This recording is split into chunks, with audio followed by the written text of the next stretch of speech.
হিটলারকে ঘিরে আবারও নাড়িয়ে দিল বইয়ের দুনিয়া। এবছরের ফ্রাঙ্কফুর্ট বইমেলায় আলোচনার কেন্দ্র নাৎসি জার্মানি নিয়ে দুটি নতুন বই। প্রথম বই এটা কিভাবে হতে পারে, লেখক গেটস আলী। বইটিতে তিনি এক ভয়ঙ্কর প্রশ্ন তুলেছেন, কেন জার্মানির লাখ লাখ মানুষ একজন একনায়কের পক্ষে এমন উন্মাদ সমর্থন দেখিয়েছিল যে হিটলার প্রকাশ্যে বলেছিল তার প্রথম কাজ হবে প্রজাতন্ত্রের সংবিধান ধ্বংস করা।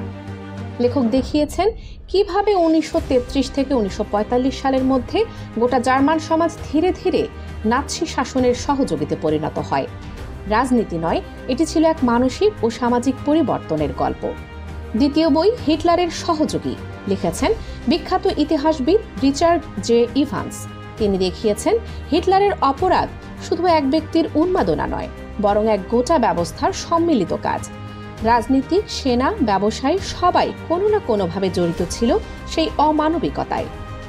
বইটিতে নাৎসি বন্দি শিবিরের ভয়ঙ্কর কিছু চরিত্রও তুলে ধরা হয়েছে, যেমন বুখেনভাল্ড ক্যাম্পের কমান্ডার ইলসে কোচ আর বার্গেন বেলসেনের রক্ষী ইরমা গ্রেস, যাদের নিষ্ঠুরতা আজও কাঁপিয়ে দেয় পাঠকদের।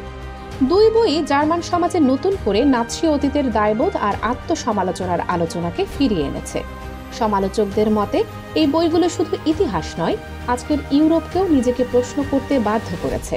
ফ্রাঙ্কফুর্ট বইমেলা 2025 চলে 15 থেকে 19 অক্টোবর পর্যন্ত। গেটস আলীর বই প্রকাশিত হয় আগস্টে, আর ইভান্সের বই ঠিক মেলার প্রথম দিনে। একসময় যে বই পড়িয়েছিল হিটলারের জার্মানি, আজ সেই দেশেই হিটলার নিয়ে বই বিক্রি হচ্ছে সবচেয়ে বেশি। ইতিহাস যেন নিজের ভুলগুলো মনে রাখছে।